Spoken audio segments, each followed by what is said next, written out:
ওম নমো ভগবতে বাসুদেবায়।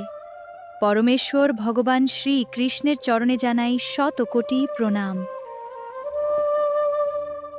কলিযুগের এই ঘোর অন্ধকারে ভাগবত কথা হল অমৃতের সমান, যা আমাদের মুক্তির পথ দেখায়। প্রেমের মূর্ত প্রতীক শ্রীমতী রাধিকা আজ বিরহে ব্যাকুল, তার প্রতিটি নিঃশ্বাসে শুধু কৃষ্ণের নাম। সেই বাঁশির সুর শুনে বৃন্দাবনের প্রতিটি কণা যেন প্রেমে মাতোয়ারা হয়ে ওঠে। সখীদের মাঝে শ্রীমতী রাধিকা যেন এক উজ্জ্বল চন্দ্রমণ্ডল, যার আলোয় ভুবন আলোকিত। হে কৃষ্ণ, হে গোবিন্দ, তোমার এই দিব্য রূপ আমাদের অন্তরের সকল অন্ধকার দূর করুক।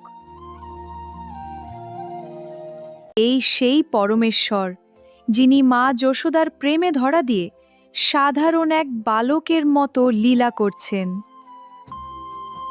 শরণাগত ভক্তকে রক্ষা করার জন্য তিনি কনিষ্ঠ আঙুলে তুলে নিলেন বিশাল পাহাড়। তাঁদের এই মিলন কোনো জাগতিক প্রেম নয়, এটি আত্মা ও পরমাত্মার পরম মিলন। ভক্তের ছোট নিবেদনকেও ভগবান অত্যন্ত আদরে গ্রহণ করেন, যদি তাতে থাকে অকৃত্রিম ভালোবাসা।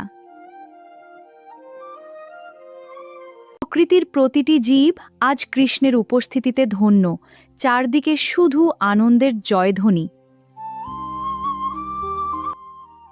পাপের বিনাশ আর ধর্মের জয়গান গাইতে ভগবান বারংবার এই মর্তে আবির্ভূত হন। সখীদের প্রেম ও সেবা শ্রীকৃষ্ণকে সবসময় আনন্দ দেয়, কারণ তারা শুধু কৃষ্ণের সুখ চান। তিনি জগতের ঈশ্বর হয়েও রাখাল বেশে আমাদের হৃদয়ে বসত করেন।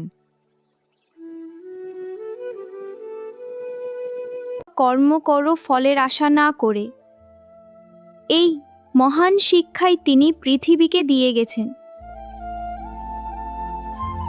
কোটি কোটি গোপীর মাঝে এক একটি রূপ ধরে শ্রীকৃষ্ণ আজ রাসলীলায় মত্ত।